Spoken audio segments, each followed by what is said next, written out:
혹시 그 만성 염증 때문에 고민이신가요? 아, 네. 정보는 정말 많은데, 그래서 진짜 뭘 먹어야 하지? 딱 하나만 알고 싶을 때가 있잖아요. 맞아요. 너무 많죠, 정보가. 만성 염증에 어쩌면 놀라운 해답이 될 수 있는 식품, 딱 하나를 좀 깊이 파헤쳐 보려고 합니다. 네네. 아마 아주 익숙하실 거예요. 네, 오늘 살펴볼 자료에서는요, 왜 많은 식품들 중에서도 유독 이 식품이 만성 염증에 효과적이라고 하는지 그 근거를 좀 자세히 보고 있는데요. 근거가 중요하죠. 네. 이게 단순한 향신료가 아니라 우리 몸에 상당히 강력한 도움을 줄 수 있는 잠재력이 있는 거죠. 바로 생강입니다. 생강이요.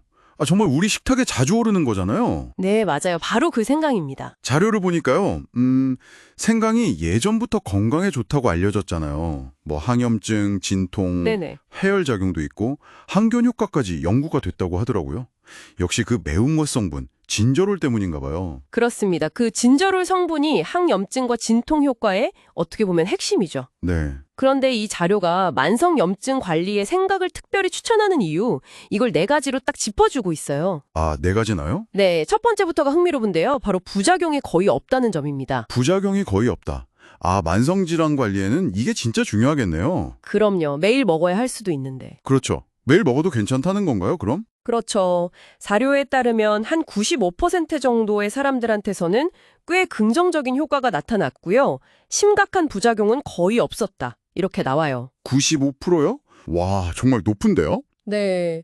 물론 아주 드물게 위가 좀 예민하시거나 원래 몸에 열이 많은 분들은 조금 주의가 필요하다고는 하지만요. 그런 경우는 있겠죠. 네. 대부분은 안전하게 장기 섭취가 가능하다. 이런 분석입니다. 꾸준함이 중요한 만성질환 관리에는 이게 정말 큰 장점이죠. 그렇죠. 장기적으로 봐야 하니까요. 95%면 정말 안심하고 시도해 볼 만한데요. 그러면 안전성 말고 염증 자체에는 구체적으로 어떻게 작용하는 걸까요? 그게 혹시 두 번째 이유랑 관련이 있을까요? 네. 정확합니다.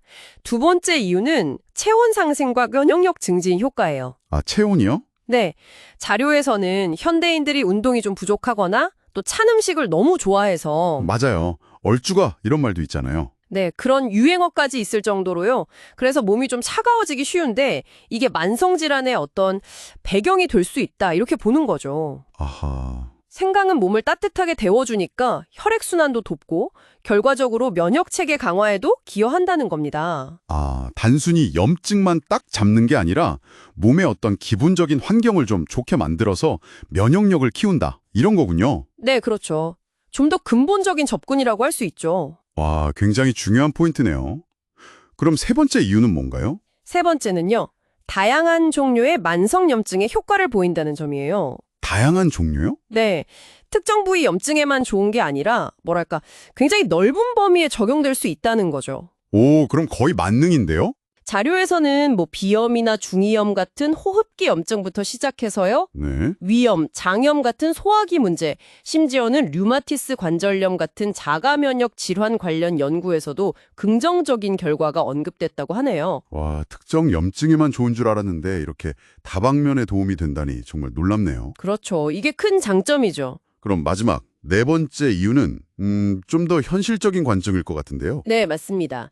바로 가격 경쟁력이에요. 가격 중요하죠. 아무리 효능이 뛰어나도 너무 비싸면 꾸준히 먹기가 좀 부담스럽잖아요. 그렇죠. 매일 먹어야 하는데. 네. 뭐 인삼이나 녹용처럼 아주 고가의 건강식품과는 달리 생강은 어디서나 쉽게 구할 수 있고 가격 부담이 적으니까. 맞아요. 마트 가면 항상 있잖아요. 네.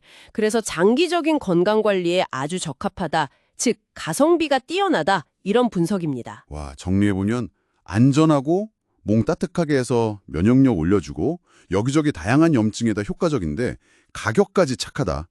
이건 뭐 정말 매력적인데요. 그렇죠. 빠지는 게 없죠. 그럼 이렇게 좋은 생강 어떻게 먹는 게 제일 좋을까요? 자료에서는 가장 간편하고 추천하는 방법으로 차로 끓여 마시는 걸 제안하고 있어요. 생강차요. 네. 근데 생강만 딱 끓이면 매운맛이 좀 강해서 위를 자극할 수도 있으니까요. 맞아요. 좀 맵죠. 네. 그래서 감초나 대추를 같이 넣는 게 좋다고 조언합니다. 같이 넣으면 좀 부드러워지나요? 네. 비율은 생강 대비 감초를 한 5대 1 정도. 예를 들어 생강 20g이면 감초는 한 2, 3g 정도 넣고요. 네네. 대추는 뭐 5대 3이나 아니면 1대 1 정도로 넣고 끓이면 맛도 훨씬 부드러워지고 속도 편안해진다고 하네요. 오, 비율까지 딱 알려주니까 따라하기도 쉽겠네요.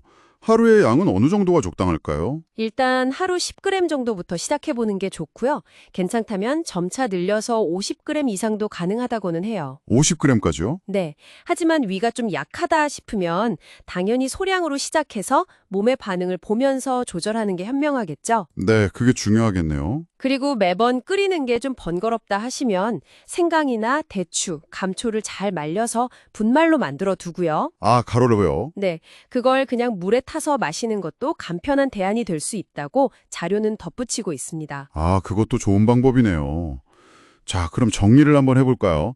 생강은 장기간 먹어도 부작용 걱정이 적고 또 몸을 따뜻하게 해서 면역력을 키워주고 네, 다혈한 염증에 두루두루 효과가 있고 결정적으로 구하기 쉽고 저렴하다.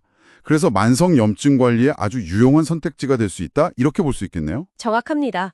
특히 요즘처럼 날씨가 좀 쌀쌀하거나 일교차가 클 때는요, 따뜻한 생강차 한 잔이 그냥 음료가 아니라 정말 몸과 마음에 위안을 줄 수 있을 거예요. 아, 그렇죠. 오늘 저희가 이야기 나눈 것처럼요.